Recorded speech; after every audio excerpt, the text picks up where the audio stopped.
Mm-hmm.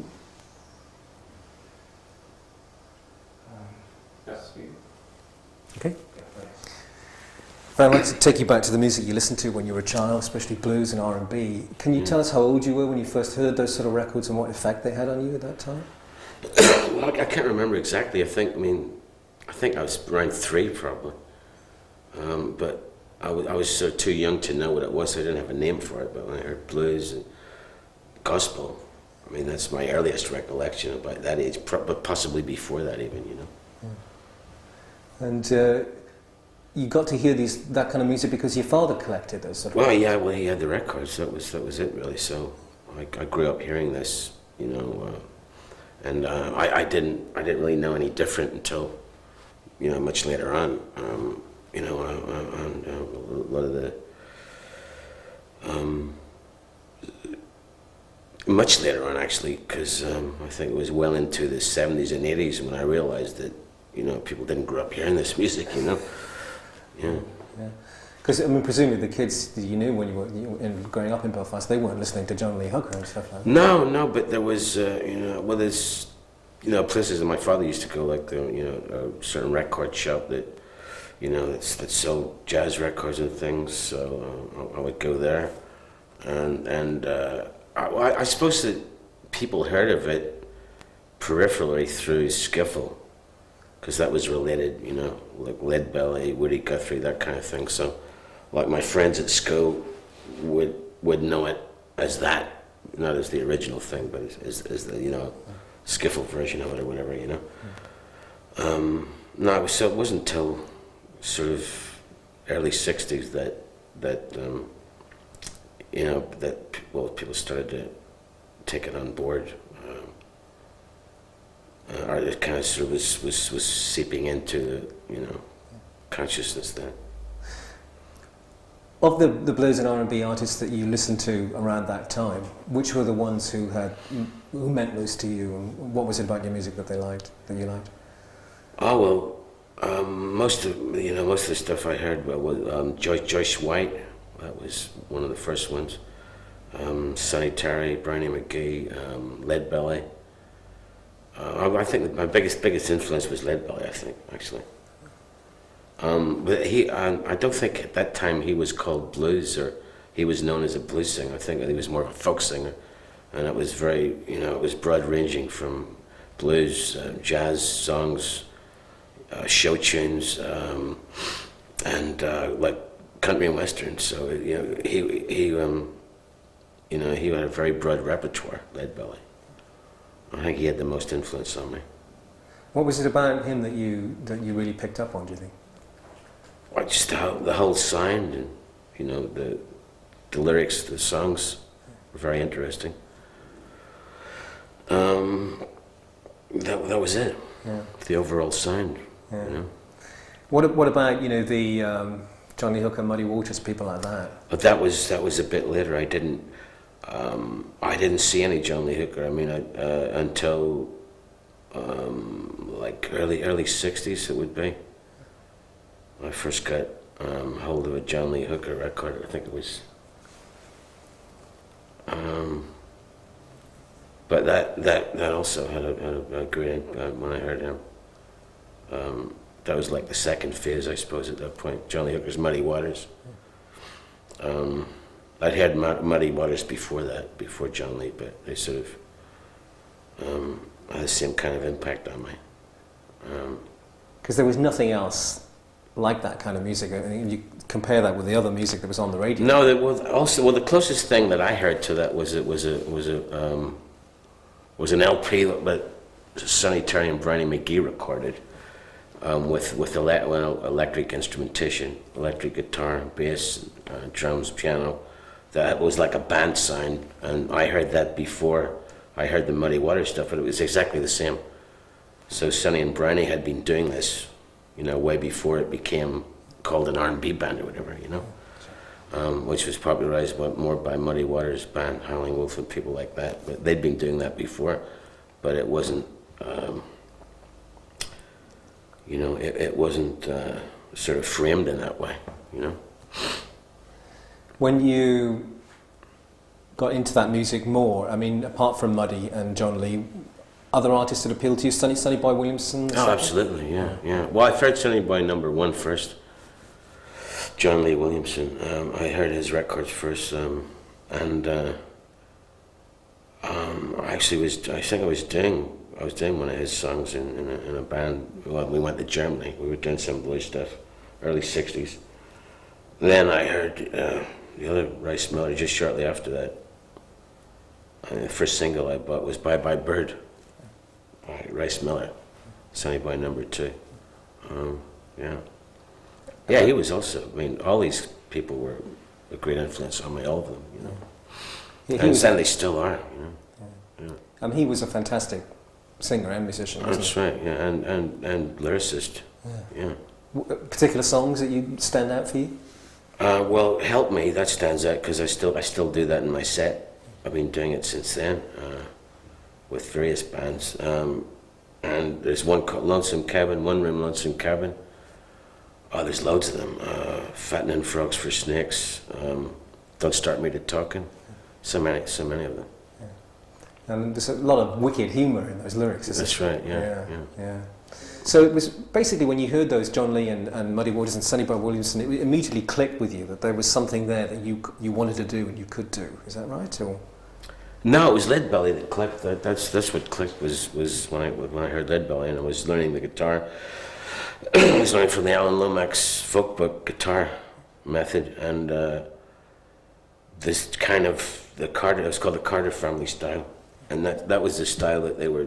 Luckily, Leadbelly was using that style as well.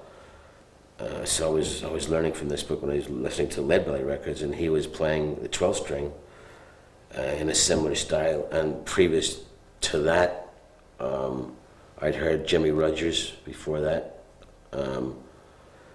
So that's kind of the area where I came in. And then shortly after that, then Lonnie Donegan came along out of the Chris Barber band with skiffle.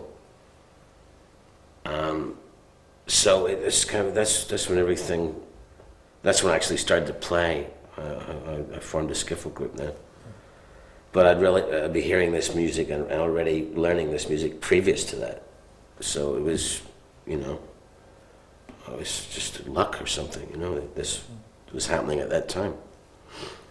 Tell me about Jimmy Rogers. I think for a lot of people today, they can't quite hear what's so great about Jimmy Rogers. It's quite crackly old records and stuff, you know. But he is a great artist, isn't he? Oh, he was a good, songwriter, stylist, and also, Hank Williams was another one. I mean, for me, Hank Williams was a bigger influence than Jimmy Rogers for me. But that was something that I was hearing, there was a friend of mine that his brother had these records, and he'd be playing these. It might be a Saturday afternoon. You'd be walking down the street, and he'd leave the door open, and be blasting out these Hank Williams records. So it was in a way going on all around me. You know what I mean? It wasn't like an isolated thing. And then there's guys that used to get together on a Sunday afternoon, and they used to play music out the back. And this is pre-skiffle. It wasn't called skiffle then. It was called folk music, I suppose. So this kind of, while I was into the blues and that, this other stuff was going on around me as well. So I kind of grew out of that situation, Yeah. And then added to it after when the other stuff came in, like Sonny Boy and the Chicago thing. Kind of, that was like the next step, I didn't realise it went that way around. It was the folk and country stuff you heard first. And and no, that's what I played first. But I'd still been listening to blues from my father's record collection. Right. But that's how I could put it into, practicality was doing it, because there's no such thing as someone like a blues singer or a blues band, but there was country, there was folk, What makes Hank Williams one of the greats for you? Oh, I don't know. It's just the sound, the whole thing, the sound, the emotional delivery, irony, just everything. It's just I can't explain it intellectually. It's just it's more of a feeling, the sound and the feeling of it more than, you know, I don't think I could really explain what it is. You know, why do some people like that and some people like other form? I don't know. Yeah. I was just wondering with you whether it was the sound of the voice or the music, or was it the lyrics, or everything? You know, everything, everything. I just felt like connected with it. It was everything. Yeah. People say, you know, the great strength of country music, and Hank Williams in particular, is the sort of honesty of the lyrics. Is that something that you felt? Or? Yeah, absolutely, yeah. And that influenced you when you were starting to write, yeah? Not right away. Not right away. I didn't start to write until much later on. You know, and then I was only writing a few songs here and there. I didn't really get into writing until actually about the 70s. You know, it was just a few songs here and there. I didn't consider myself a songwriter until much later. You know? Yeah. So when you started off with the early bands, I mean, I'm sure you had bands before them, I think, but I mean... Yeah, I was in bands before them, and I had the skiffle group, and then I was in other bands. I was in a rock and roll group. It was like a 4-piece for several years, and then that became a show band. The rock and roll group became a show band because all of a sudden groups were out of fashion, and bands were in fashion. This is in Ireland at the time. And then with that band, we went to Germany and worked as an R&B band in Germany. So that was way before, you know, I made a record or anything. Mm-hmm. And the first records that you made were with them? The first record I made was in Germany with this band that was a show band that we turned into an R&B band when we got there. It was called the Monarchs, but I wasn't singing on it, I was playing tenor sax on it. It was two sides that we made for CBS in Germany. Then the first one that I sang on was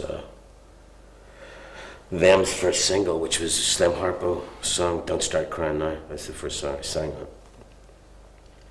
You'd been singing on stage, presumably? Oh yeah, for years. Yeah. For 5 years sure. before this. Right, yeah. right. I mean, what are your feelings now when you look back on them as a band? I mean, was it a good period for you?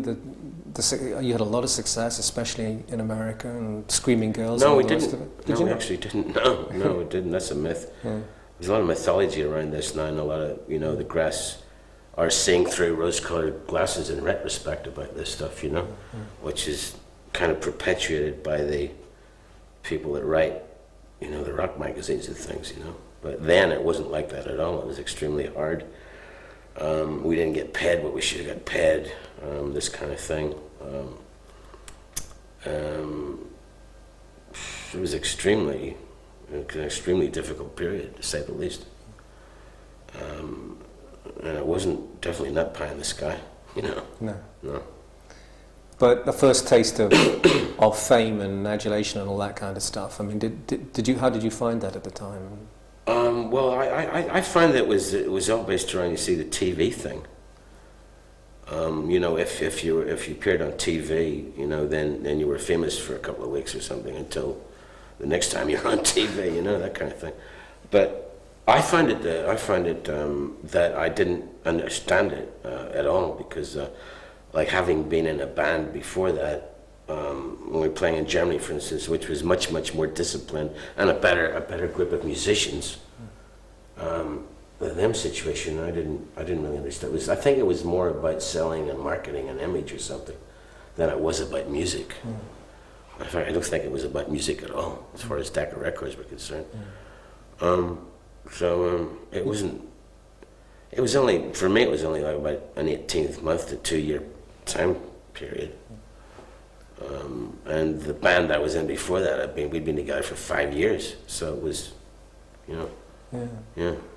But that being said, them made some great records. As far as I'm concerned, they did. I mean, do you look back on them as great records or no? No, not really. I mean, well, some of them I think were for then, yes. I think you could say some of them were great records for then. Yeah. For me, that's where it ends. You know. But you wrote some great songs then that you still do. I mean, Here Comes the Night and Gloria. I didn't write There Comes the Night. That was Burt Burns. I wrote Gloria. Yeah. Well, I mean, thank you very much, but the thing is, I mean, I think I've written better songs recently than that. See, that's the thing. I mean, I think my songs in the last 5 years are, you know, better than the songs I wrote, say, in the 70s or 80s, you know, so I mean, that's kind of where I'm coming from, but I understand that, you know, I'm sure your preferences, you know, what your preferences, I don't know, but for me, that, I mean, to me, it wasn't a, you know, it wasn't a great creative period, I don't think, for me, you know. You know? And they said, It's All Over Now, Baby Blue. That was a song that I think you decided to put, if I'm told, you decided to put on the Greatest Hits collection. Is that one recording you really do think stands up? Or? Well, I put on the ones that I thought stood up, that made sense, and I think that was making sense from the point of view at the time that I wanted to. Basically, what happened, and that's it. I was just trying to sing, trying to be a singer. You know, with this them situation, it was like, you know, it was like a group, and you know, everything was based around, you know, this group image, and you know, which I didn't understand because I'd been in bands. And bands, they work much differently than groups, as you know. So I just wanted to sing, so I would go and I would get stuff and bring it in. It's like, let's try this song, and you know, the rest of the people, they didn't really want to know. So when I did Baby Blue, that was what was behind it. I was trying to get away from this format thing, and just this song, plain and simple, and just sing the song. And that's where I was pulling away from it then, you know, because I was just trying to extend myself as a singer more, and they wanted to, you know, just have the image of like, you know, guitar, and you know, feedback or something like this, which, you know, went on a, you know, different wavelength to where I was coming from. So Sure. I was just trying to improve myself as a singer at that point. You know? So you left them, and I think I'm right in saying you went to America. No, not right away. I didn't go to America right away. Well, there was a lot of trying to. Well, we went to America as them, but I think there was only. From the second, there was like 3 of us left or something from 4 of us left from the second incarnation of them. It was called Them Again. And there was myself and another original guy, and then 2 other guys that were in Them Again. I went to the States, and then, you know, same old story. End of the day, we didn't get paid. We worked like practically every night for 3 months. At the end of it, it was like, we owed them money or something, you know. That's the way it was in those days. So I just wanted out basically because I wanted, you know, I was trying to, you know, have a more positive outlook than that, you know. And so I basically left that situation then. But it was about a year before I think I made another record. It was about you know, on my own. It was about a year, and. I was in Belfast, and I was doing like bits and pieces of gigs, and then I went to Holland for about a week. I did some gigs with a group there in Holland, and then I was trying to get a record contract, and eventually ended up with Bert Burns again, who produced the first Them album, and he wrote Here Comes the Night. And that was a difficult period again, wasn't it, for you? Oh yeah, absolutely. I mean, it was a very difficult period. We're getting onto these questions about like TB Sheets and Brown Eyed Girl. There was a question 14 here. Yep. Yeah, that's what I would say. What I wanted to explain about this situation was, I mean, although this was a hit record, you see, they didn't pay me, and I was, you know, basically.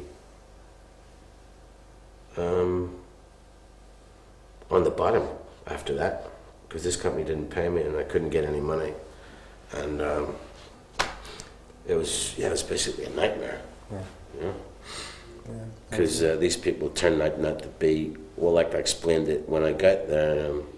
We worked with Burns in London, and we liked him because he was fairly easygoing, and it's just like, you know, do whatever you want and get everything on tape, blah, blah, blah, you know, that kind of thing. Then when I got to New York, it was like Jekyll and Hyde. and there were all these restrictions in the studio, and everything was really uptight, and so it was a very strange period, to say the least. Yeah. And financially, again, you got turned over at that. Exactly. Yeah. But all the same, how do you feel about those songs now? The Brown Eyed Girl, TV Sheets, those kind of songs. I mean, Well, Brown Eyed Girl, I can't relate to at all, and this is what the bone of contention is, because those tapes were bought by Sony Records, and they keep putting this out like it's a new record. I mean, they put it out on various independent labels as well as Sony, and they put it out every 2 or 3 months. There's another one. It's the same compilation, same song, same everything, with maybe slightly different liner notes, different photographs, but it's all the same stuff, and they keep putting it out, and they're giving it blanket promotion.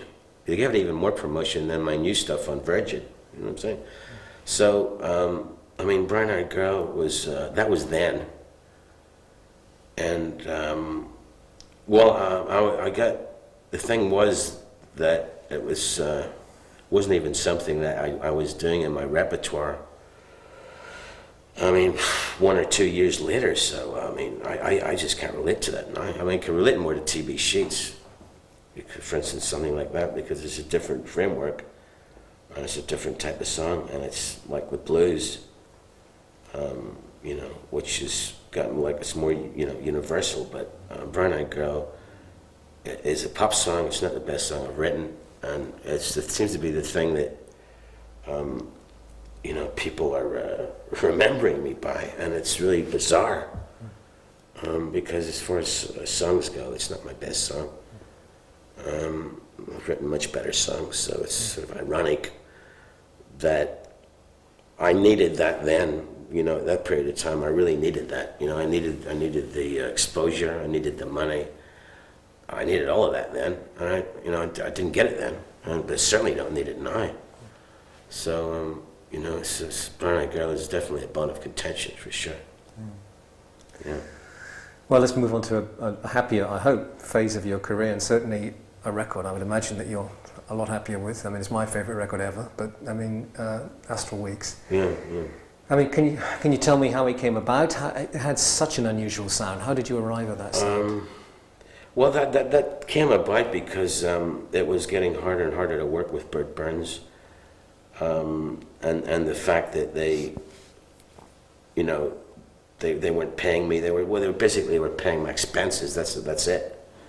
And then later, well, they weren't actually paying my expenses because they were allegedly putting that against, any royalties, but I didn't get any royalties. So, it was just a struggle with them to do anything, with Bert Burns to do anything. He had his own personal demons, and which had nothing to do with me. So it just became harder and harder to work with him. And this Astral Weeks came about of me just starting again, just like with a guitar, myself and a guitar, and building around that. And I had a group with just myself, a bass player and a flute player.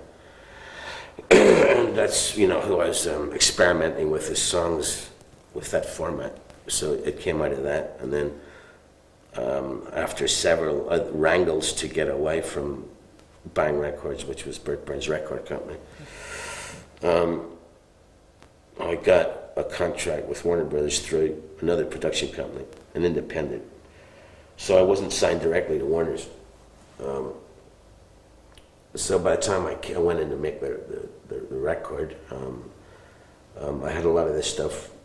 I'd been playing it live.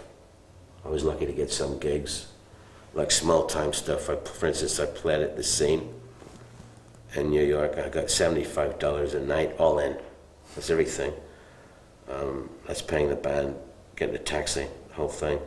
So it was basic, on the bottom survival at that point. So Astral Weeks came out of that, and playing these songs a lot, playing the material, experimenting with the material. And then when I went in the studio, the producer suggested, these mainly jazz players they were. And he was right. So that's the story. It's as you say, they are jazz players, but it's pretty hard to put a label on it. It's hard to put a label on your music at all, but it has a completely unique sound. That Yeah, well, it's a mixture of folk and jazz. I think at the end of the day, folk, soul, jazz. You know. Yeah. But also, what makes it extraordinary are the lyrics, which are so different from any of the stuff you'd sung with them or anything like that. I mean, you're going deeply back into your childhood and a lot of stuff about Belfast and everything. Yeah, well, I wrote most of the songs in Belfast. It was during that period between when I finished with them and then going solo. I wrote them in that period, most of them. And then I wrote one. One was, I started to write in London, in Ledbury Grove. I finished that. And then I wrote one of them in New York. So it was basically about Belfast, about what I was picking up and, you know, impressions, you know, during that period. Yeah. And did you have a hunch when you were playing them live or in the studio that this was great material? Did you? Oh yeah. You knew. Yeah, absolutely. And the other players on the record, they responded to the material. Yeah. But then the record came out, and you know, did things change overnight? Did you start getting more? No, it wasn't promoted at all. It wasn't promoted, and also these people I was signed with, also it was like from the frying pan into the fire for the third time. So the people I was signed with they were an independent production company, and they were at it as well. So you know, they were leasing my tapes to the record company, but the record company wasn't promoting it. They didn't promote it. And I bet if I got a printout today of what Astral Weeks has sold, even to date, the figures would be very, very low. Warner Brothers Records were not into promoting at all. So, I mean, although the record was like critically acclaimed, it wasn't being bought in the shops because it wasn't in the shops. You know, it was best kept secret. So and yet it now got out by word of mouth or something. You know.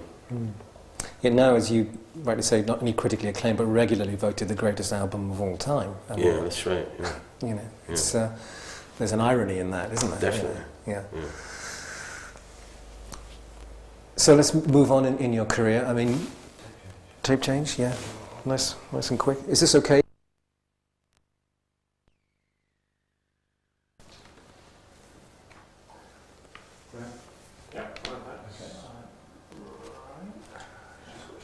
Oh yeah. So you were saying a moment ago that your producer put you together with these great jazz players. I mean, people like Connie Kay and Richard Davis. Yeah, and really big names in the jazz field. Was it great working with them, or was it a bit intimidating, or what? No, not at all, because they really made me feel comfortable and at home. When I was running down the songs with just myself and a guitar, they just picked up right away what was happening.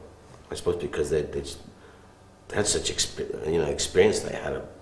Was, they played with,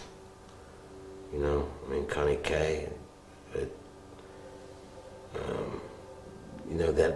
all been around the block a few times, so they just made me really feel at home, and made it possible for me to just relax and do it. It made it possible, it was great, and the whole thing was done in 2 days. That's incredible, really. Listen to the record. Yeah, well, that's the way jazz records were made, and that's the way it was done then. Also, I mean, I was used to doing it that way too. Yeah. No overdubs, or overdub with strings. Yeah, strings were overdubbed. Yeah. That was like day 3 or something. And when you listened to the playbacks, you felt you got what you wanted, yeah. Oh yeah. And more. Yeah. And more, yeah. The next album, Moondance, I mean, almost equally fine album, but with a very different sound to it. Much more, seems to me anyway, listening to it, more upbeat, a happier record. Is that right, or? Well, that was again back with Basic Survival, but because I didn't get any money from the Astral Week situation, or very little, I basically was relying on my own. I had to rely on my own band because Survival then was back to gigs. You know, it wasn't. I mean, having a record company didn't mean much if you weren't getting paid. So it was like I formed a band in Woodstock. I got up there.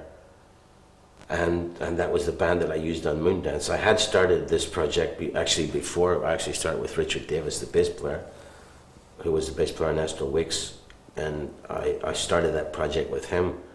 But a lot, you know, the songs didn't really suit his style because they were different. They were different than the Astral Weeks songs, and that didn't work out. So I just used my own band because I needed to keep them working. And also, the only way I could get paid then also was as a session vocalist, because as I was signed to this production company independently, and they were leasing my tapes to the record company wasn't responsible for paying me. So the only way I could get any money, because I couldn't out of this production company unless I sued them, or I didn't have the money to sue them.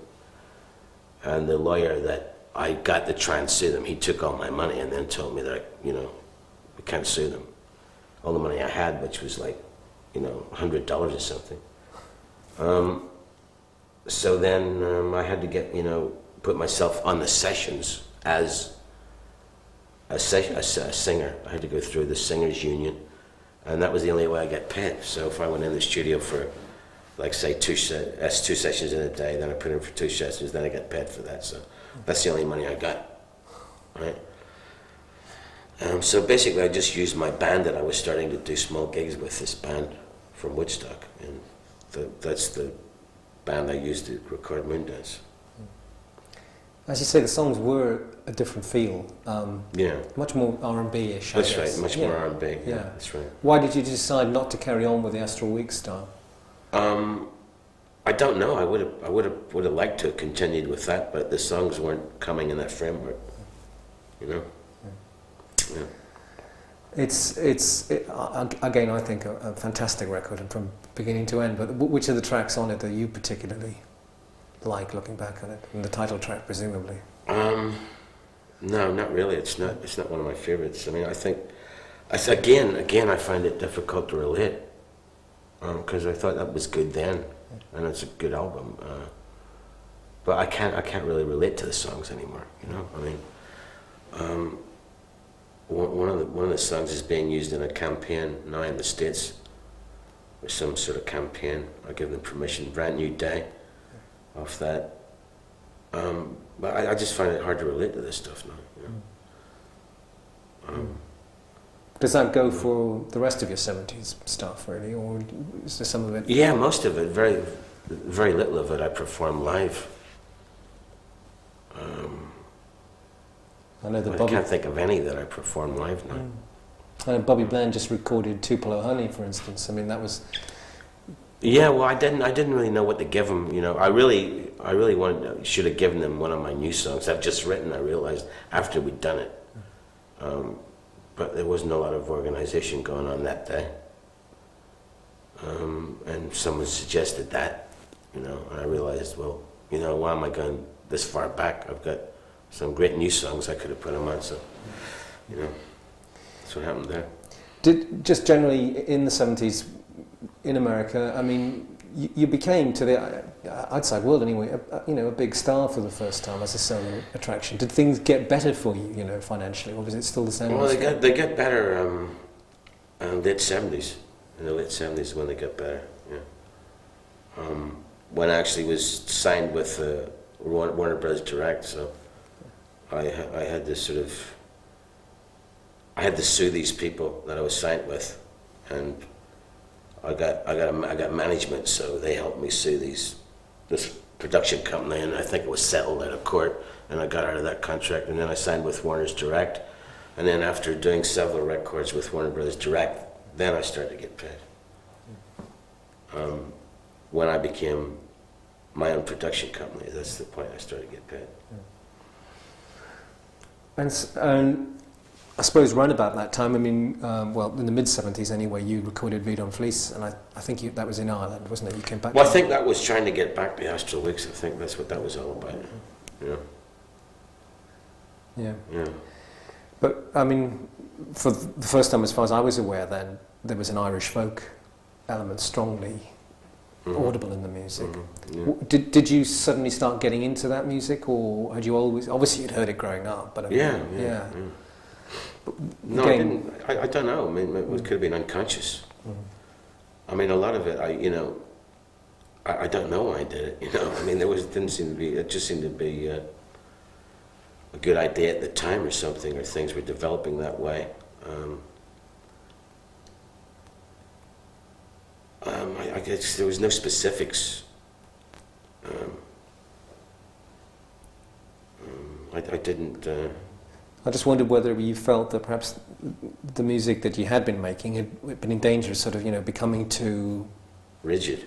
Yeah. Well, I thought it was too... That's why, it was becoming rigid, so I was trying, more back to the folk element. That was it. That's what it was. I was trying to get more back to where I was, left off in Astral Weeks, and where I was trying to explore more the folk element.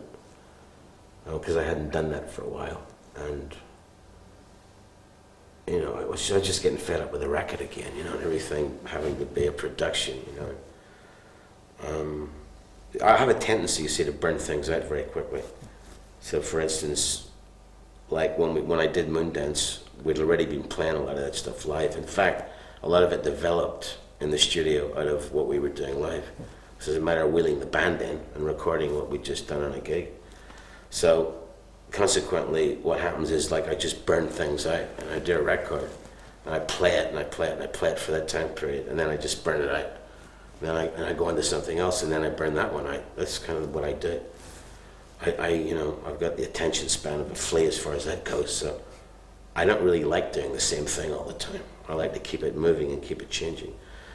And that's kind of what a lot of people don't understand, But this is what my process is, because I don't like doing the same thing all the time, and I get fed up doing the same songs.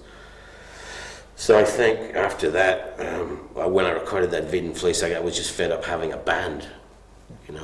I just wanted to start again and just keep it simple and make it folk music and acoustic and not have a band, because I was getting fed up having a band all the time, and 7 to 10 people and all this kind of thing. So.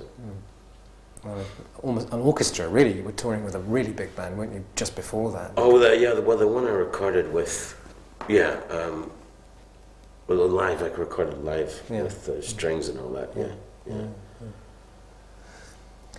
Let's move on to the 80s. I mean, you made again, almost an album a year, I think, throughout the 80s. Certainly a lot of records. And which for you was the one you were most happy with, the one where you felt you'd really move forward with those albums?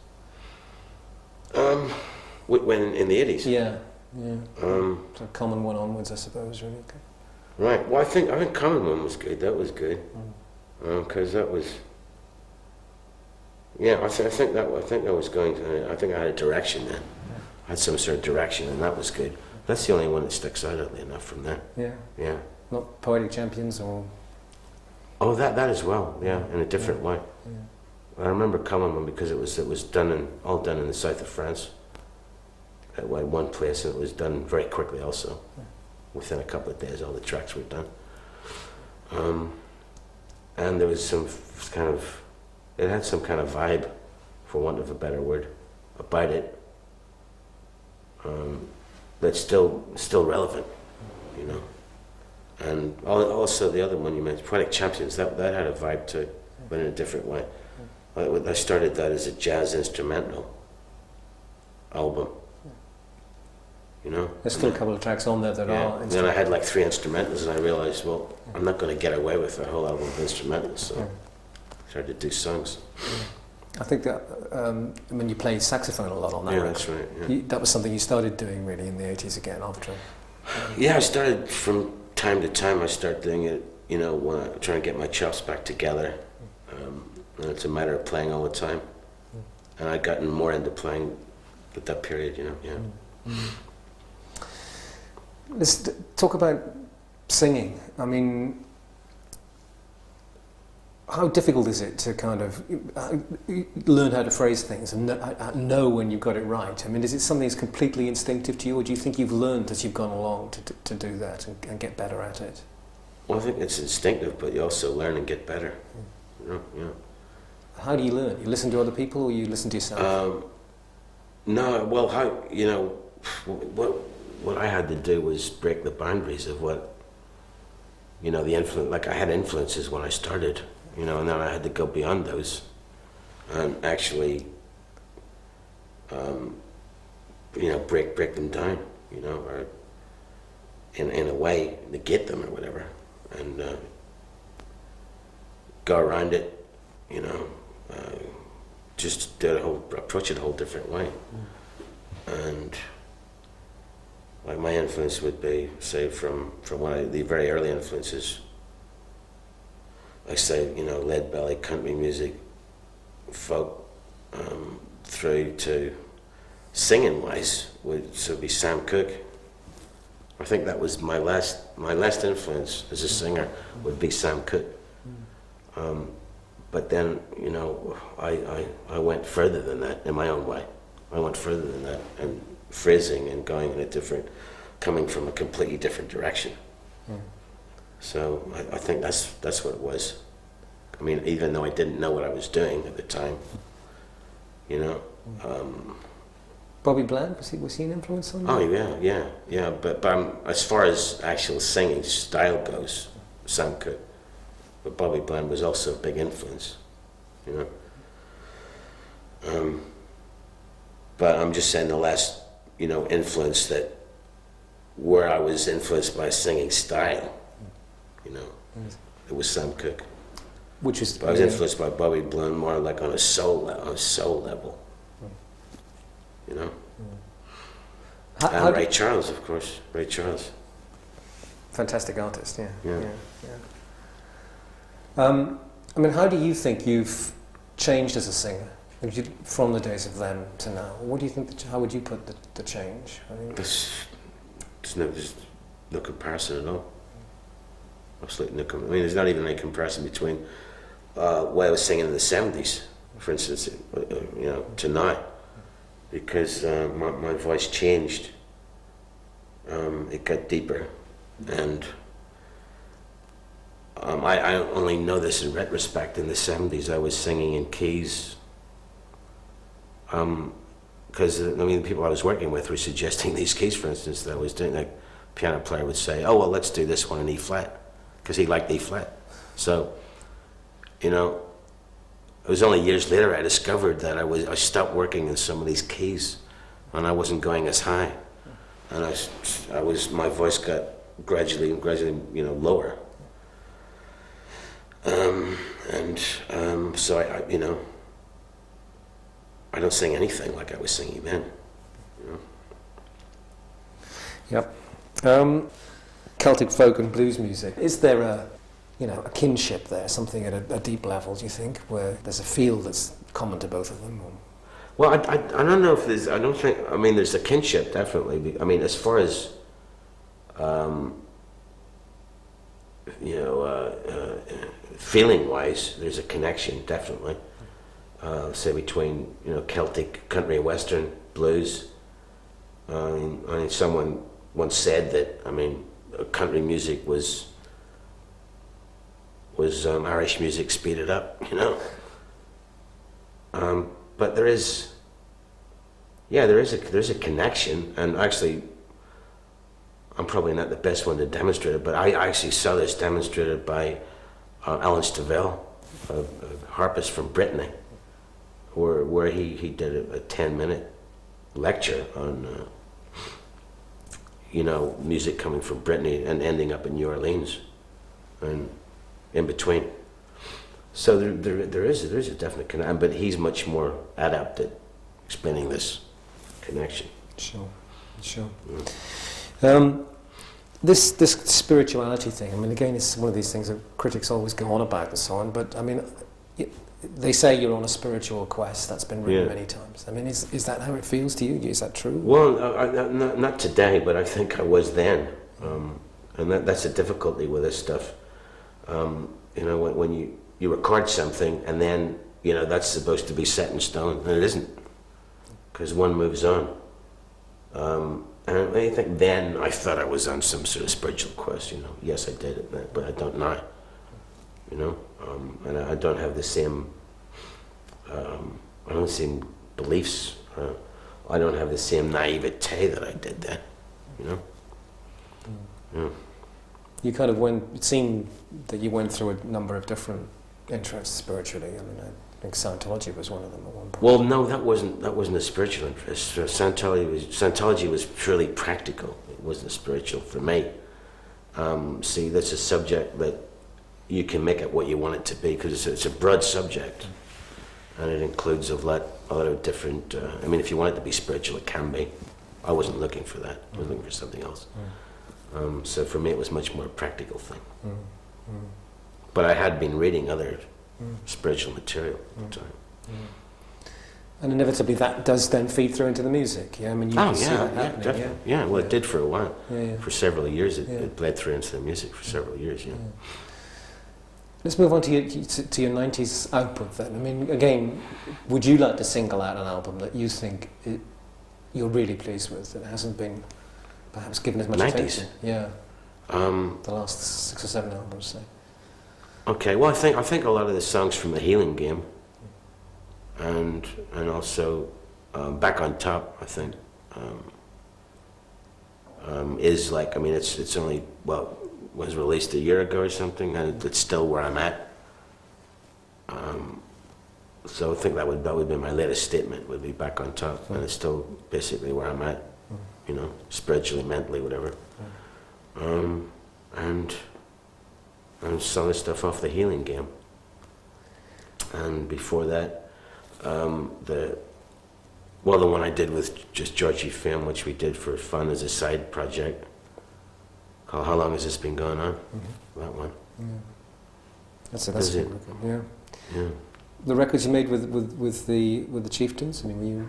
Oh yeah, well that stands up. You know, that's one of the ones that stands up too. The one I did with the Chieftains and done other songs with them as well as for other projects. One-offs. Yeah. I mean, when you're playing with something like the Chieftains, or like I know you've done recently with Lonnie Donegan, do you have to sing differently from the way you would with a rock band lineup? I mean, what's the difference for you? No, well, the thing with it's a completely different approach. Say with the Chieftains, it's a totally different approach. You have to, you know, I suppose a bit like acting. You have to get into that particular, you know, way of being in that music. Well, I know that from, you know, there's just the stuff I've been listening to and how I heard it when I was a kid, you know. The first traditional group I heard was probably the McPeaks, you know. So you just have to open yourself to that, you know, particular thing. And then, say with Donegan, that's easy. Donegan's easy because, I mean, my voice fits with Donegan perfectly. And it's very strange because most of the reviews that we got for the Skiffle sessions, they were really over the top. I mean, much better than reviews I get normally for a record. When I release it, it was just, all of them are over the top, except for one. And there was one that, I mean, I don't know where this guy was coming from, but he said that our voices didn't fit together or something, which is complete hogwash. Because, I mean, actually, Donegan actually thinks that our voices fit very well. So, I mean, if he does, well, what the hell is this guy talking about? But it's easy to sing with Donegan because we kind of, I suppose we were both listening to the same kind of music at a certain time, and we were both influenced by the same person, i.e. Leadbelly, and all the stuff around that, so I find it easy to sing with him.